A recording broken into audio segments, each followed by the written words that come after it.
Modelos ocultos de Markov. Contenido. Cadenas de Markov. Propiedades y notación.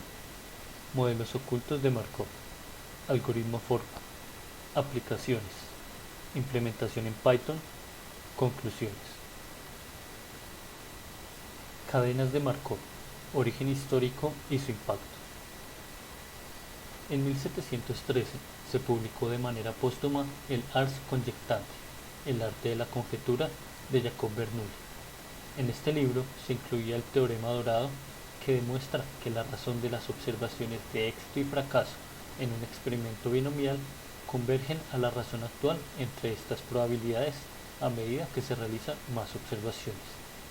Luego, en 1837, este resultado fue descrito en mayor detalle por Siméon Poisson en la ley de grandes números, la ley débil en el caso de Bernoulli. Estos resultados fueron rápidamente adoptados al observar que no solo muchas cosas convergen a un valor medio, sino que también la probabilidad de variación alejándose de ese valor converge en una forma conocida, la distribución binomial. Esta forma aparece, al parecer de manera predeterminada, en cualquier lugar cuando se observa la variación en un gran número de experimentos aleatorios. Este resultado es conocido como el teorema del límite central. Esta sensación de convergencia predeterminada no cayó bien en todos los pensadores, y particularmente Pavel Nekrasov, un teólogo ruso convertido en matemático de la segunda mitad del siglo XIX y proponente de la doctrina del libre albedrío, no gustaba de tener este destino probabilístico predeterminado e hizo una afirmación famosa, que la independencia entre eventos era necesaria para la validez de la ley de grandes números. Esta independencia es válida en experimentos sencillos como dados y monedas, donde resultados previos no afectan las probabilidades de resultados actuales o futuros. Sin embargo, la mayoría de cosas en el mundo físico dependen de resultados anteriores, es decir, son dependientes o tienen una probabilidad condicional de resultados anteriores, por lo que la ley de grandes números no aplicaría. Esta afirmación provocó respuesta de Andrei Markov, otro matemático ruso con una animosidad pública con Nekrasov, y demostró que la ley de grandes números es válida para variables dependientes utilizando una estructura ingeniosa. En esta estructura, el resultado de un experimento determina un estado, y las probabilidades del experimento dependen del estado. Esta propiedad, denominada como la propiedad de Markov, establece dependencia, pero Markov demostró que bajo ciertas condiciones, particularmente que todos los estados sean alcanzables desde todos los otros nodos, e independiente del estado inicial, al correr un gran número de experimentos, la razón entre el número de veces que se visita cada estado convergen a una probabilidad, siguiendo la ley de grandes números y refutando la afirmación de Nekrasov. Esta técnica de representar secuencias de eventos aleatorios como estados y transiciones entre estados tendría un gran impacto en el futuro, donde sería conocida como las cadenas de Markov. Y Markov mismo nos daría una predicción a sus aplicaciones modernas cuando las utilizó para estudiar la distribución de vocales y consonantes en la novela en verso Eugenio Oneguin de Alexander Pushkin. En el estudio posterior de las cadenas de Markov se define de manera más general los modelos de Markov como un modelo estocástico para sistemas dinámicos, donde se pueden definir 4 modelos comúnmente usados dependiendo si el sistema es totalmente observable y si el sistema es autónomo o controlado. Si se tiene un sistema autónomo y se tiene acceso a todos sus parámetros, se trata de una cadena de Markov. Si el sistema es parcialmente observable, es decir, se desconocen algunos parámetros, se trata de un modelo oculto de Markov. Por otro lado, si se puede controlar el sistema y es totalmente observable, es un proceso de decisión de Markov. Y si es controlado, pero no es totalmente observable, es un proceso de decisión de Markov parcialmente observable. Desde su publicación, las cadenas de Markov y sus derivados han sido partícipes de numerosos trabajos y avances en distintos campos, como en las ciencias, participando en la creación de la teoría de la información con el trabajo A Mathematical Theory of Communication de Claude Shannon en 1948, en tecnología, con el algoritmo PageRank el primer algoritmo de Google para determinar la importancia de una página web en 1998. Y en las artes, donde han sido creadas diversas obras gráficas, literarias y musicales, como Computer Cantata por Leigh Hiller y Robert Baker en 1964. Propiedades y notación. Definición formal y características. La variación principal de las posibles entre las cadenas de Markov que existen es la que tiene las siguientes características. Es un proceso estocástico, homogéneo y sin memoria con un número de n estados. Un proceso es un sistema que cambia después de cada paso de tiempo t, y un proceso estocástico es un proceso en el que los cambios son aleatorios. Un proceso es llamado homogéneo si este no depende del tiempo t. Los estados son etiquetados por los elementos del conjunto S de tamaño n, con x sub t denotando el estado en el tiempo t si el proceso experimenta la transición del estado i al estado j en el tiempo t. Esto se indica mediante x sub t igual a i y x sub t más 1 igual a j. El estado de una cadena Markov en el tiempo es el valor de x sub t. Por ejemplo, si x sub t es igual a 6, decimos que el proceso está en el estado 6 en el tiempo t.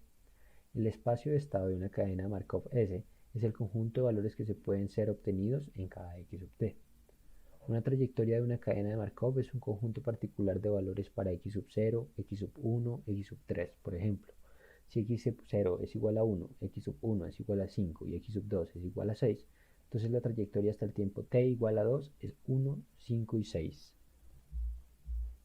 La primera ecuación describe la probabilidad de ir del estado i al estado j en n pasos. Esta es la probabilidad de pasar del estado x sub 0, que es i, al estado x sub n, que es j.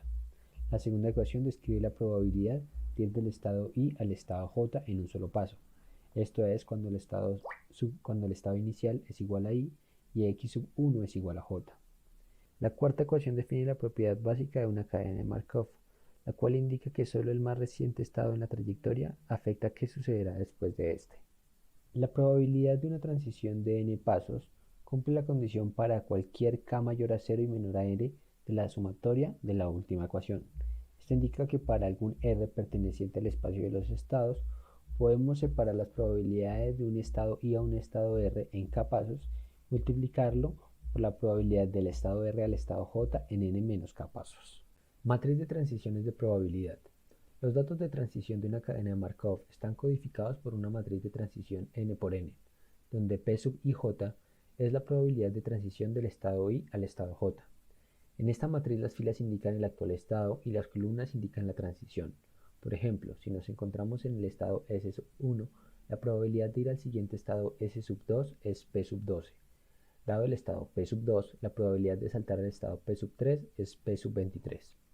Una cadena de Markov puede representarse mediante un gráfico dirigido en el que los vértices corresponden a los estados de la cadena de Markov. Por ejemplo, un ciclo dirigido de longitud n corresponde a una cadena de Markov con n estados. Matriz de distribución del estado inicial. La distribución inicial viene dada por un vector unidimensional q sub 0, donde q sub 0 y décimo es la probabilidad de que i sea el estado inicial. Nótese que para la sumatoria desde i igual a 1 hasta n de los q y décimos es igual a 1, es decir, comenzamos en algún vértice con probabilidad 1. Un proceso no tiene memoria si la probabilidad de una transición de i a j no depende de la historia del proceso. Un proceso es homogéneo si no depende del tiempo t. Como mencioné al principio, existen variaciones de las cadenas de Markov. Por lo tanto, las cadenas que tienen memoria sobre k estados implica también que estas no sean homogéneas. Késima matriz de probabilidad. Si multiplicamos la matriz de distribución del estado inicial por la matriz de transición, obtenemos la matriz del primer estado. Si multiplicamos la matriz obtenida nuevamente por la matriz de transición, obtendremos la matriz del segundo estado. De esta forma podremos obtener la matriz de probabilidad de un késimo estado de la siguiente forma. S sub k es igual a S sub k menos 1 por P, o lo que es igual a la matriz de probabilidad del estado inicial por la matriz de transición k veces. Reductibilidad. Se dice que un estado J es accesible desde un estado I si un sistema que comenzó desde el estado I tiene una probabilidad distinta de 0 de pasar al estado J en algún momento. Formalmente, el estado J es accesible desde el estado I si existe un entero n mayor o igual a 0, tal que la probabilidad de pasar del estado I al estado J en n pasos sea mayor a 0. Periodicidad y absorción. Un estado I tiene un periodo K si cualquier regreso al estado I debe ocurrir en múltiplos de K pasos de tiempo. Formalmente, el periodo de un estado es definido como el mínimo común múltiplo cuando la probabilidad de pasar del estado I al estado J en n pasos de tiempo es mayor a cero. Un estado se define como absorbente si cuando se llega a ese estado no se puede salir de él. En otras palabras, tiene un 100% probabilidad de hacer transición a sí mismo. Se dice que un estado de absorción tiene un periodo de 1, ya que sabemos que para cada paso de tiempo posterior terminaremos de nuevo en ese mismo estado. También se sabe que un estado con un periodo de 1 es aperiódico, y si todos los estados son aperiódicos, entonces la cadena de Markov es aperiódica. No es necesario que la probabilidad de autotransición sea 1 para que sea aperiódica, solo necesita ser mayor que 0. Por lo tanto, todos los estados absorbentes son aperiódicos, pero no todos los estados aperiódicos son estados absorbentes. En general, el periodo de un estado I es el máximo común denominador de todos los números enteros para t mayor a 0. Por ejemplo, para la siguiente cadena de Markov, debajo de cada estado tiene un periodo de 3. Esto se debe a que, por ejemplo, una vez que dejamos el estado A en t igual a 0, volvemos a A en t igual a 3. Además, como cada estado es periódico, la cadena de Markov es periódica, con un periodo de 3. Un estado I se considera transitorio si al entrar en ese estado existe una probabilidad positiva de que la cadena nunca vuelva al estado I nunca más. Un estado recurrente es básicamente uno que no es transitorio. Entonces, hay una probabilidad de 1 de ingresar al estado I. La cadena definitivamente regresará a ese estado dado un número infinito de veces, siempre que estemos tomando pasos de tiempo infinitos. Formalmente, sea la variable aleatoria ti el primer tiempo de retorno al estado I, el número f sub ii es la probabilidad de que volvamos al estado I por primera vez después de n pasos. Por lo tanto, el estado I es transitorio si la sumatoria desde n igual a 1 hasta infinito de f sub ii en n es menor a 1. Considere la siguiente cadena de Markov. Podemos ver que los estados A y B son transitorios, ya que existe la probabilidad de que al salir de estos dos estados podamos terminar en los estados C o D que solo se comunican entre sí. Por lo tanto, nunca volvemos a los estados A o B, ya que la cadena de Markov recorrerá C y D. Por otro lado, los estados C y D son recurrentes, ya que cuando salimos de C sabemos que volveremos allí en dos pasos de tiempo. Por lo tanto, tiene un periodo de 2. Ahora hablaremos de los modelos ocultos de Markov. Daremos unas definiciones y posteriormente un ejemplo. Un modelo oculto de Markov es un modelo estadístico para procesos markovianos, es decir, para procesos que cumplen la propiedad de Markov. Es decir, que un estado en el instante t simplemente depende del estado en el instante t-1. También se cumple que solo se observa la cadena generada por el modelo, es decir, los parámetros observables. También se tiene que los parámetros o estados permanecen ocultos. Es decir, nuestro modelo oculto de Markov básicamente se compone de dos cosas. Primero, una cadena de Markov oculta y unos parámetros observables que generan ciertos símbolos cada vez que se visita un nodo. Lo que generalmente se busca es encontrar estos parámetros desconocidos a partir de los parámetros que observamos. El diagrama que se encuentra abajo muestra la arquitectura general de un modelo oculto de Markov. Cada estado o círculo representa una variable aleatoria que puede tomar determinados valores. La variable aleatoria xt es el valor de la variable oculta en el instante de tiempo t. La variable aleatoria yt es el valor de la variable observada en el mismo instante de tiempo t. Las flechas indican dependencias condicionales. De este diagrama, digamos que queda claro que el valor de la variable oculta xt depende únicamente del valor de la variable oculta xt-1, cumpliendo así la propiedad de Markov que ya hemos mencionado. De manera similar, tenemos que el parámetro observable yt depende únicamente de la variable oculta xt, ambas en el instante de tiempo t. Ahora pasaremos a dar una definición formal de un modelo oculto de Markov. Formalmente se define como una tupla Q, B, Pi, A y B, donde Q es el conjunto de estados que son finitos. Por ejemplo, 1, 2 hasta n estados. También tenemos el conjunto B de posibles valores observables en cada estado, es decir, los valores que se usan para generar la cadena en cada uno de los estados especificados. Luego tenemos las probabilidades iniciales pi igual a pi, donde cada pi representa la probabilidad de que el estado QI sea el estado de inicio de nuestro modelo. Tenemos también el conjunto de probabilidades A igual a y J de transiciones entre estados. Es decir, A y J es la probabilidad de estar en el estado J en el instante t, si en el instante anterior t-1 se estaba en el estado I. Por último, tenemos el conjunto de probabilidades B igual a BJ-BK de las observaciones. Es decir, la probabilidad de observar B sub K cuando se está en el estado J en el instante t, como vemos acá. Y ahora veremos un ejemplo concreto de un modelo oculto de Markov. Tenemos que los estados son Q0, Q1, Q3. Los valores observables son A, B. Nuestro pi sería que Q0 tiene probabilidad de 0.6 de ser el estado inicial, Q1 tiene probabilidad de 0.4 de ser el estado inicial. Ahora nuestro conjunto de probabilidades A de transiciones entre estados, representado por esta matriz, es el siguiente. De Q0 tenemos una probabilidad de 0.3 de pasar a Q0, y de Q0 tenemos una probabilidad de 0.7 de pasar a Q1, como podemos ver aquí en el grafo. Asimismo, de Q1 tenemos una probabilidad de 0.6 de pasar al mismo Q1 y de 0.4 de pasar a Q2, que es el estado final. Y en el conjunto de probabilidades B de las observaciones tenemos lo siguiente. En el estado Q0 tenemos una probabilidad de 0.5 de generar A y una probabilidad de 0.5 de generar B. Y en el estado Q1 tenemos por el contrario una probabilidad de 0.2 de generar A y una probabilidad de 0.8 de generar B. Cabe aclarar que estos símbolos se generan en los estados Q0 y Q1 cuando se entra a ellos, pues con estas probabilidades.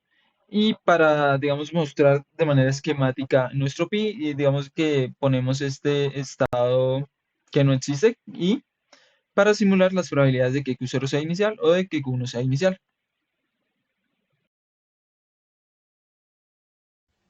Ahora pasemos a ver un método muy usado para calcular los modelos ocultos de Markov de forma más eficiente, el algoritmo de forward o algoritmo de avance.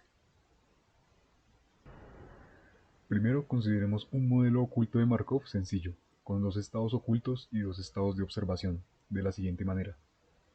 Imaginemos que estamos en un pueblo determinado y que en un día cualquiera el clima es lluvioso o soleado, y depende únicamente del clima del día anterior. Luego tenemos a una persona que tiene un estado de ánimo triste o feliz, que depende directamente del clima que haga ese día. Entonces pongamos las transiciones necesarias y sus correspondientes probabilidades. Para hacerlo más claro, aparte escribimos las matrices de probabilidad A y B y la distribución estacionaria para los estados ocultos, que se calcula a partir de la matriz A. Teniendo esto, consideremos una secuencia de estados de ánimo como la siguiente: triste, triste, feliz. Ahora queremos saber cuál es la probabilidad de esta secuencia observada, dado los parámetros del modelo oculto de Markov. Matemáticamente tenemos lo siguiente, donde y0 es triste y y1 es feliz. Para saber esto, debemos considerar todas las posibles combinaciones de secuencias ocultas que nos pueden dar esta secuencia observada. Por ejemplo, tomemos esta secuencia: lluvioso, soleado, soleado. El cálculo de la probabilidad nos da la siguiente expresión, donde x0 es lluvioso y x1 es soleado. Los términos se toman directamente de las matrices A y B y la distribución estacionaria, pero el cálculo solo nos da la probabilidad de esta secuencia en particular. ¿Y cuántas secuencias tenemos en total? Tenemos 3 espacios en la secuencia y 2 posibles estados. Esto es 2 a la 3, que es igual a 8 posibles secuencias, las cuales se muestran a continuación. Para cada una de las secuencias ocultas se tiene una probabilidad. Ahora, si queremos saber la probabilidad de la secuencia y0, y0, y1, debemos sumar todos estos resultados. Pero ya empezamos a notar que calcular toda esta cantidad de productos para luego sumarlos no es del todo eficiente. De hecho, el número de multiplicaciones siguiendo este método es del orden de 2 por t por n a la t, donde t es la longitud de la secuencia observada y n el número de estados ocultos. lo que quiere decir que la complejidad aumenta de forma exponencial conforme aumenta el número de estados ocultos. Es por esto que necesitamos un método más eficiente para hacer estos cálculos, y este método es el algoritmo forward. Veamos cómo se usa. Si volvemos a revisar los productos, notamos que hay múltiples factores que se repiten en los cálculos. Por ejemplo, aquí o aquí.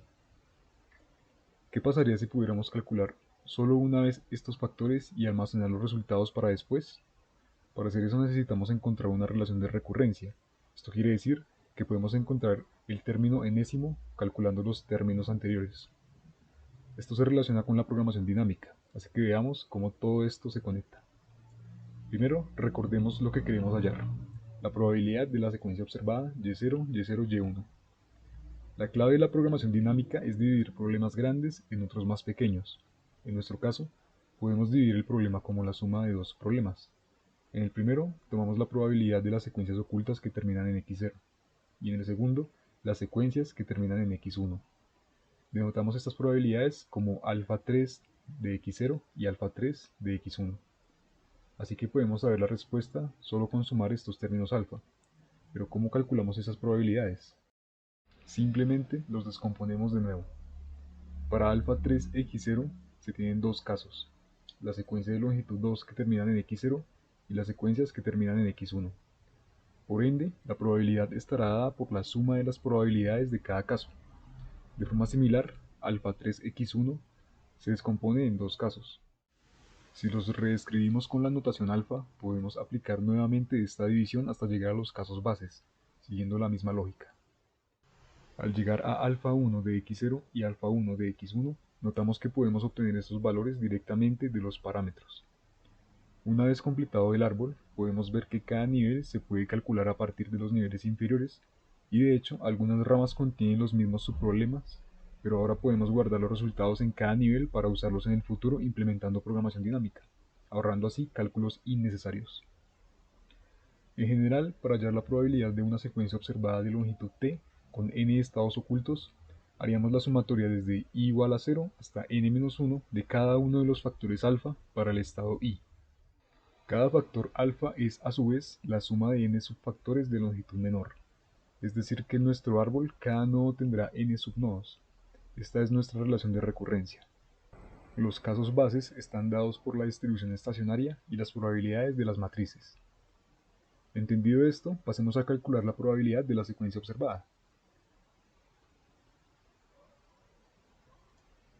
Así que nuestra respuesta final es 0.1344.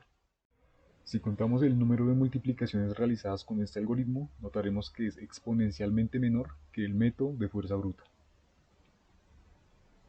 Ya vimos qué son los modelos ocultos de Markov y cómo se calculan de forma eficiente. Ahora pasemos a ver qué aplicaciones tienen.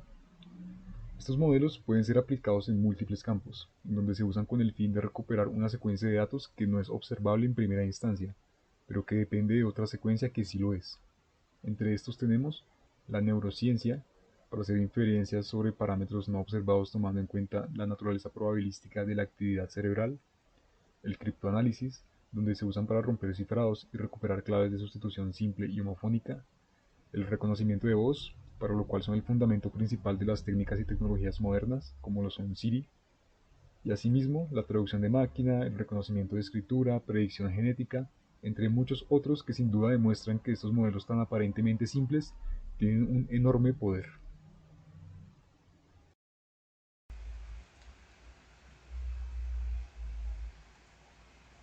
Bueno, pues para continuar tenemos la implementación en Python, esto es de la teoría a la práctica.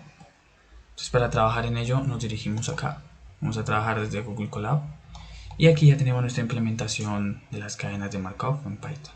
Lo primero que vamos a hacer es importar la librería NumPy, porque pues gracias a ella se puede llevar a cabo esta implementación. Entonces, como para dar un poquito de contexto a lo que se tiene acá, entonces tenemos esta cadena. ¿Qué significa esta cadena? Bueno, esta cadena es un menú hipotético en un restaurante, pues el cual el restaurante pues sirve un solo artículo por día y se puede predecir que van a servir el día siguiente. ¿Cómo se lleva a cabo esto? ¿Cómo se predice? Bueno, como se puede observar aquí hay algunas relaciones, ¿no? Entonces, ¿qué significa esto? que si por ejemplo en el día actual están dando pizza, existe un 30% de probabilidad de que al día siguiente den hamburguesa. ¿Qué significaría esto?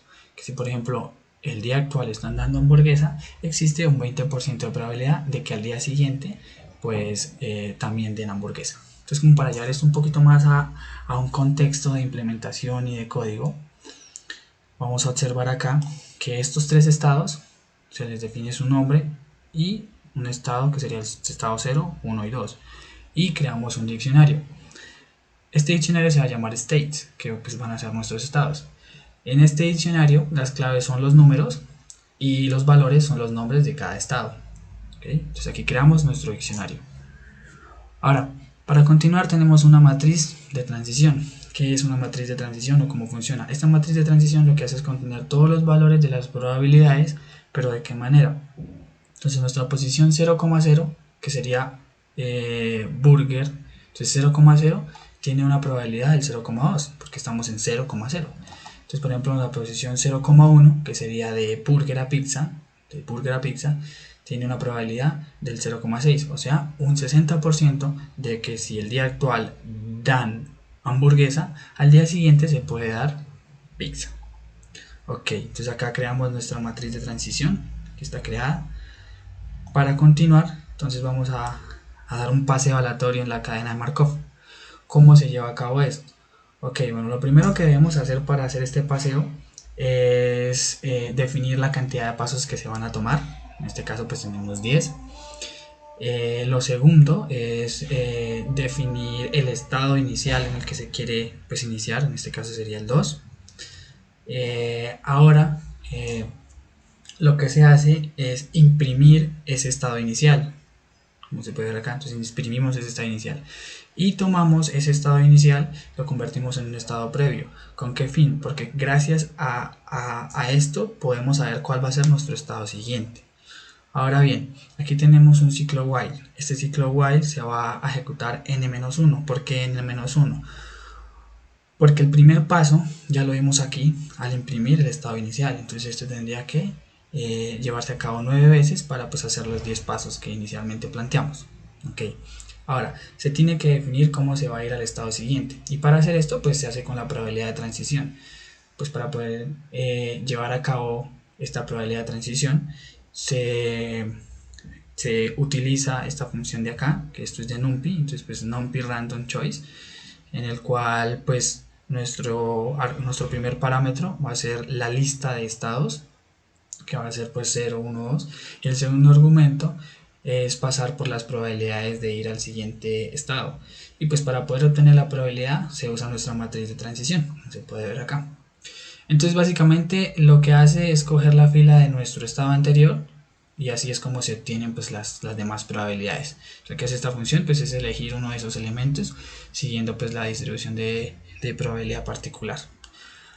Ahora se le asigna a nuestro estado actual, se le asigna a nuestro estado anterior, porque si no entonces no se haría la iteración bien. Y por último pues disminuimos el valor de n, porque si no pues se quedaría en un ciclo infinito. Y como para darle un poquito más de práctica, pues entonces acá imprimimos al final que este es el fin de la caminata. Entonces si nosotros ejecutamos basándonos en las probabilidades de distribución, podemos ver que pues como nuestro estado inicial era el hot dog, entonces al día siguiente van a dar burger, al día siguiente van a dar hot dog, y así hot dog, burger, hot dog, y así hasta llegar al fin de la caminata. Esto también se puede llevar a cabo, pues por ejemplo si hacemos 5 pasos nomás. Entonces estado inicial hot dog, dependiendo de las probabilidades, de nuestra distribución de probabilidad particular, pues entonces al día siguiente burger, pizza, burger, y así llegamos pues al final de nuestra caminata.